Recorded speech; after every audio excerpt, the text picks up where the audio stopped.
Segini harga TFX Turki, jet tempur pertama umat Islam.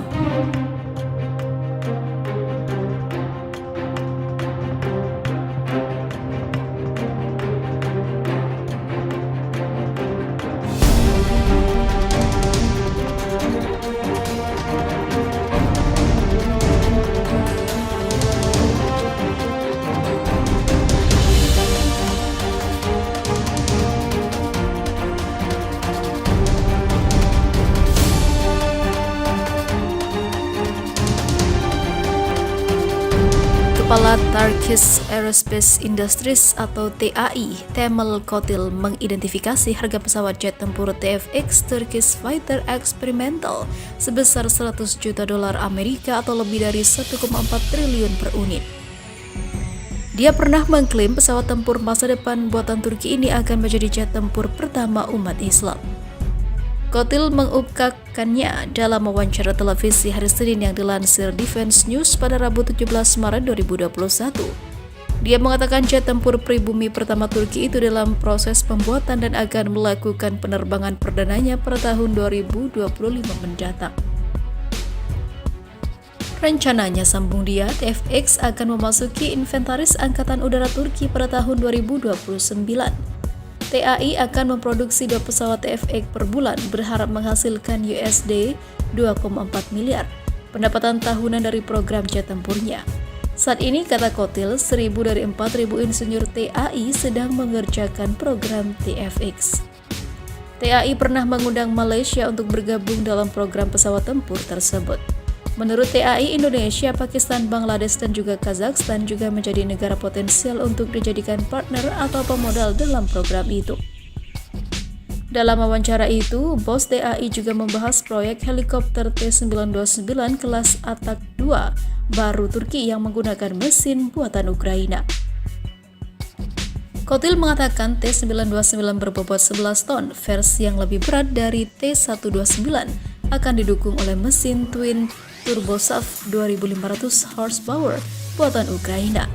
Dia tidak memberikan rincian lebih lanjut tentang mesinnya, tetapi mengatakan T-929 akan melakukan penerbangan perdananya pada tahun 2023. T-929 adalah helikopter tempur kedua buatan Turki setelah T-129 yang diproduksi TAI di bawah lisensi dari perusahaan Italia Inggris, Agusta Westland.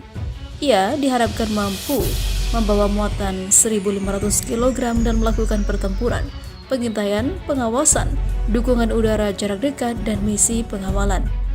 TAI berencana untuk melengkapinya dengan sistem pelacakan dan juga pencitraan target, teknologi peperangan elektronik, sistem navigasi, dan juga sistem komunikasi dan juga senjata.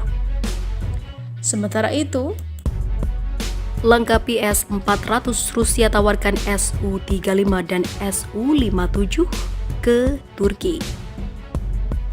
Rusia dilaporkan siap untuk bernegosiasi dengan Turki terkait kemungkinan pengiriman jet tempur modern untuk melengkapi sistem pertahanan udara S-400 yang telah dimiliki Ankara. Media Rusia Jumat lalu melaporkan bahwa Rusia siap untuk negosiasi dengan Turki pada kemungkinan pengiriman pesawat tempur Su-35 dan Su-57 jika menerima pemerintah yang sesuai.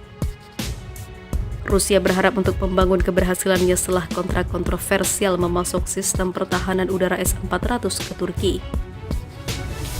Adapun potensi rencana Ankara untuk membeli pesawat tempur Su-35 dan Su-57 Rusia, harus dicatat bahwa tim Turki telah diinformasikan tentang spesifikasi teknis mereka secara penuh.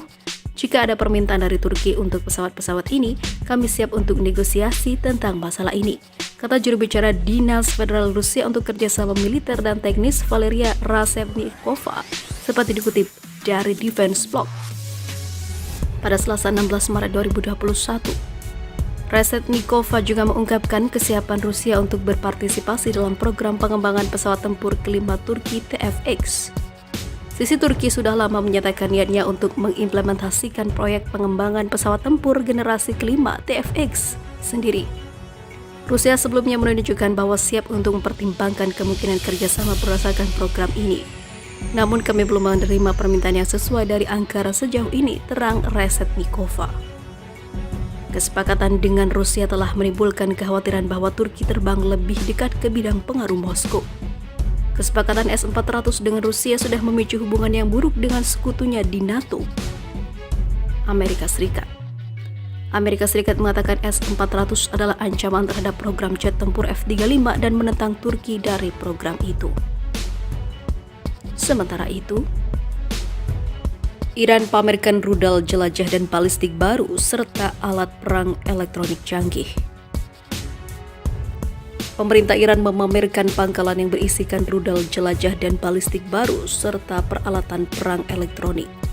Arab News mewartakan pangkalan tersebut diresmikan pemimpin IRGC Mayor Jenderal Hossein Salami dan Kepala Angkatan Laut IRGC Laksamana Muda Ali Reza Tansiri.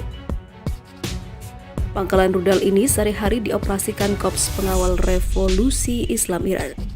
Televisi pemerintah Iran menyiarkan gambar dan rekaman video dari rudal dan juga peralatan peluncurnya. Apa yang kita lihat hari ini adalah sebagian kecil dari kemampuan rudal yang besar dan ekspansif dari pasukan Angkatan Laut Pengawal Revolusi, kata Salami seperti dikutip Arab News. Jenderal Salami mengatakan rudal baru memiliki kemampuan operasional yang canggih seperti penembakan yang akurat dari peluncur bawah tanah dan juga situs pertahanan sipil. Peralatan baru di kota rudal dapat meluncurkan ranjau dalam berbagai jarak, kemungkinan operasi penembakan 360 derajat dan bergerak. Digunakan dalam peperangan elektronik dan meningkatkan jarak tembak pasukan Angkatan Laut IRGC dan kekuatan destruktif dalam pertempuran, kata Jenderal Salami. IRGC mengklaim rudal dan peralatan peluncuran baru telah dirancang dan diproduksi Kementerian Pertahanan Iran sendiri, perusahaan militer dan juga organisasi penelitian Angkatan Laut IRGC. Menurut IRGC, tahun lalu mereka telah membangun sejumlah kota rudal, bawah tanah dan lepas pantai di pantai Teluk Arab dan Laut Oman yang akan menjadi mimpi buruk bagi musuh. Laksamana Tansiri mengatakan musuh Iran tahu pangkalan itu ada tetapi informasi mereka tidak akurat. Pangkalan rudal baru menunjukkan bagaimana Iran tidak hanya memperkuat fasilitas bawah tanahnya, tetapi juga menguji dan membangun varian baru rudal, kata analis keamanan Dr. Theodore Krasik kepada Arab News. Optik tersebut bermain baik untuk Iran secara domestik dan internasional, tetapi sebenarnya ini menggambarkan pemikiran Iran mengenai keamanan maritim dan skenario perang potensial dan adalah bagian dari budaya IRGC dalam hal asimetri, kata Krasik, penasihat senior untuk analis negara Teluk di Washington DC.